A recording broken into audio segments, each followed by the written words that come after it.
8월 3일 화목의 메시지 예레미야 14장 1절에서 12절 말씀입니다. 가뭄에 대하여 예레미야에게 임한 여호와의 말씀이라. 유다가 슬퍼하며 성문에 우리가 피곤하여 땅 위에서 애통하니 예루살렘의 부르짖음이 위로 오르도다.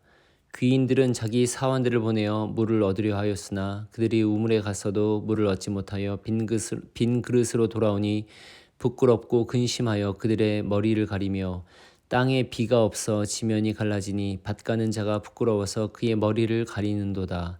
들의 암사슴은 새끼를 낳아도 풀이 없으므로 내버리며 들나귀들은 벗은 산 위에 서서 승냥이같이 헐떡이며 풀이 없으므로 눈이 흐려지는도다. 여호와여, 우리의 죄악이 우리에 대하여 증언할지라도 주는 주의 이름을 위하여 일하소서. 우리의 타락함이 많으니이다. 우리가 주께 범죄하였나이다. 이스라엘의 소망이시오 고난당한 때의 구원자시오 어찌하여 이 땅에서 거류하는 자같이 하룻밤을 유숙하는 나그네같이 하시나이까. 어찌하여 놀란 자 같으시며 구원하지 못하는 용사 같으시니이까. 여호와여, 주는 그래도 우리 가운데 계시고 우리는 주의 이름으로 일컬음을 받는 자이오니 우리를 버리지 마옵소서. 여호와께서 이 백성에 대하여 이와 같이 말씀하시되 그들이 어그러진 길을 사랑하여 그들의 발을 멈추지 아니하므로 여호와께서 그들을 받지 아니하고 이제 그들의 죄를 기억하시고 그 죄를 벌하시리라 하시고, 여호와께서 또 내게 이르시되 너는 이 백성을 위하여 복을 구하지 말라. 그들이 금식할지라도 내가 그 부르짖음을 듣지 아니하겠고 번제와 소제를 드릴지라도 내가 그것을 받지 아니할 뿐 아니라 칼과 기근과 전염병으로 내가 그들을 멸하리라. 아멘. 갈수록 날씨가 덥습니다. 한국 역시 폭염이 심해서 상당히 높은 수준의 주의보가 내려졌습니다.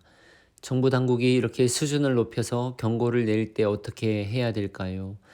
이것을 쉽게 생각하고 밖에서 야외 활동을 하다가는 문제가 생기기 쉽습니다. 지혜로운 사람은 중요한 수준의 경고에 귀를 기울이는 사람입니다. 사실 과학이 발달하고 문명이 발전하면서 현대를 살아가는 우리 인간들은 자연을 무서워하지 않았습니다. 개기일식이니 별자리니 하는 것들도 모두 그 현상을 이해하게 되었습니다. 높은 파도와 홍수, 가뭄 등도 웬만한 것들은 예측할 수 있었고 대처할 수 있었습니다. 그러다 보니 성경에 나오는 자연재해의 경고 역시 쉽게 생각이 되곤 했습니다. 그렇지만 지난 수년 사이 급격한 기후변화 등으로 인해 사람이 예측할 수 없고 감당할 수 없는 재해가 세계 곳곳에서 일어나고 있습니다. 인류가 이렇게 놓은 굉장한 기술로도 도저히 막을 수 없는 일들이 일어나고 있습니다. 이제서야 사람들은 자연이 무서운 줄을 다시금 느끼고 있습니다. 이런 관점에서 볼 때 성경에서 하나님께서 예고하신 자연의 재앙이 그 당시 사람들에게 얼마나 심각한 것이었는지를 다시금 느낄 수 있습니다.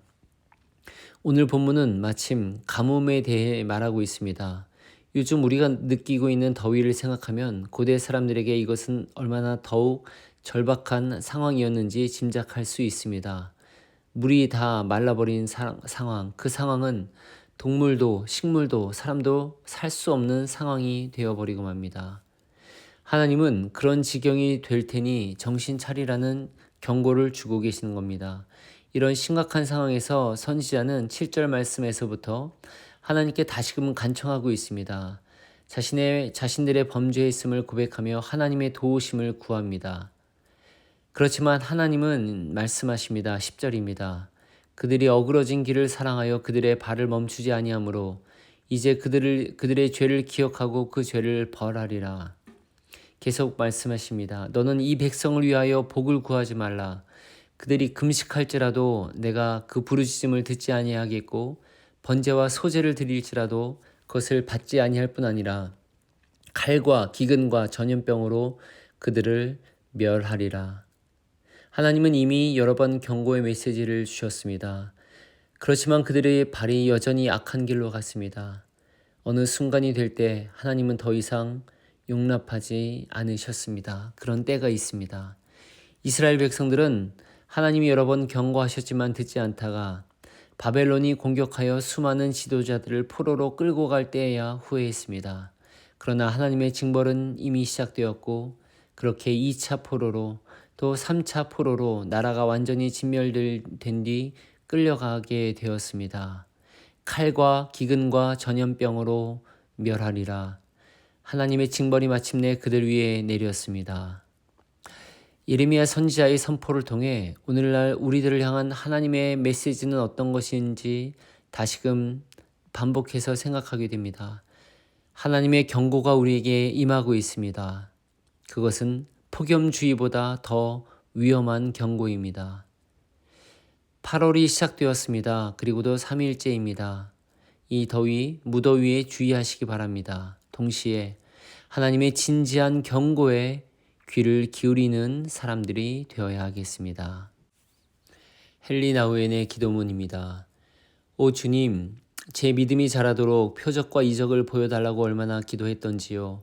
다메섹으로 가는 바울에게 나타나신 것처럼 제게도 그렇게 해주시기를 바랐습니다. 의심과 망설임을 한순간에 일소할 만큼 분명하게 당신 임재를 직면하기를 바랬습니다. 그러나 주님은 말씀하셨습니다. 제가 알지 못하는 것은 불신앙 때문이라고. 나사렛 사람들이 주님을 목수의 아들로만 보았기 때문에 주님은 그곳에서 기적을 행하실 수 없었습니다. 오 주님, 제 믿음을 더 깊게, 더 강하게 하셔서 제 곁에 주님이 계시다는 표적을 새로운 눈으로 보고 새로운 귀로 듣게 하옵소서. 주님이 여기서 지금 행하시는 놀라운 일을 보지 못하는 것은 제 눈이 멀고 귀가 먹었기 때문입니다. 주님은 지금 여기 계십니다. 제자들과 함께 일하실 때처럼 지금도 주님은 이적을 행하십니다. 지금처럼 그 당시에도 어떤 사람은 보았고 어떤 사람은 보지 못했습니다. 어떤 사람은 들었고 어떤 사람은 듣지 못했습니다. 많은 사람들이 주님을 너무 잘 알았기 때문에 진정으로 알지 못했습니다. 저로 주님을 알아보게 하소서. 제 마음과 정신과 영혼을 모아 주님은 그리스도시며 살아계신 하나님의 아들이십니다 라고 고백하게 하소서. 예수 그리스도의 이름으로 기도드립니다. 아멘.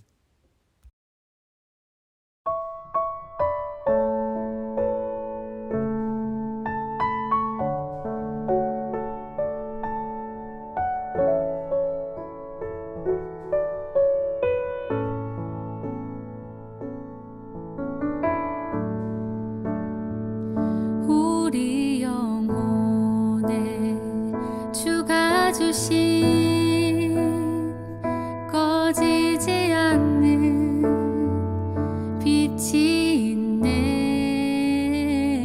오직 주님께 우릴 드릴 때 그 빛을 밝혀 주시리라.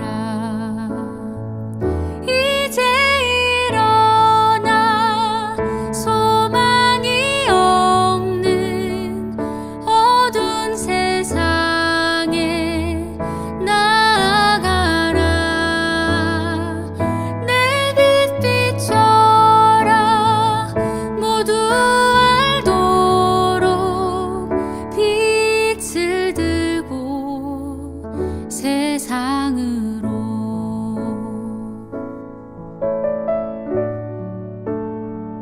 절망에 빠진 형제의 맘에 꺼져만 가는 빛이 있네. 주님을 떠나 방황하는 잠에도 그 빛의 생명 잃어가네.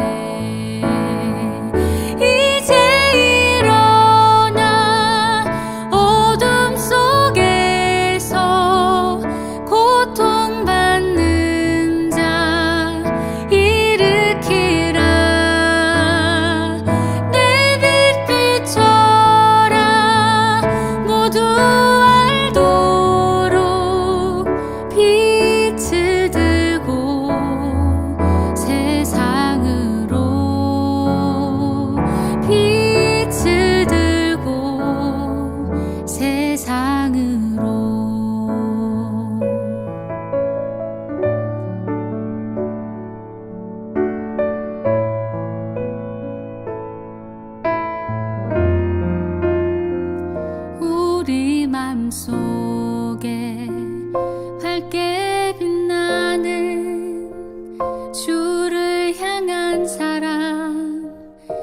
빛인데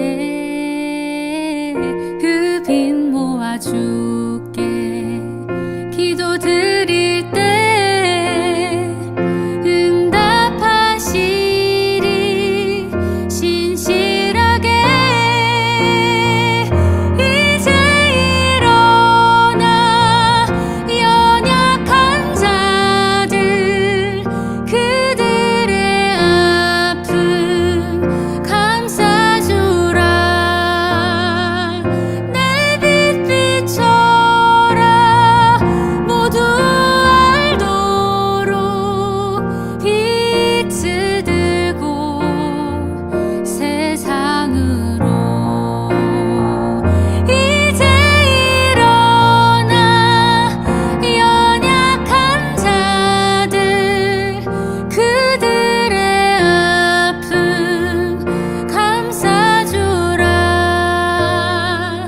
내 빛 비춰라 모두 알도록 빛을 들고 세상으로 빛을 들고 세상으로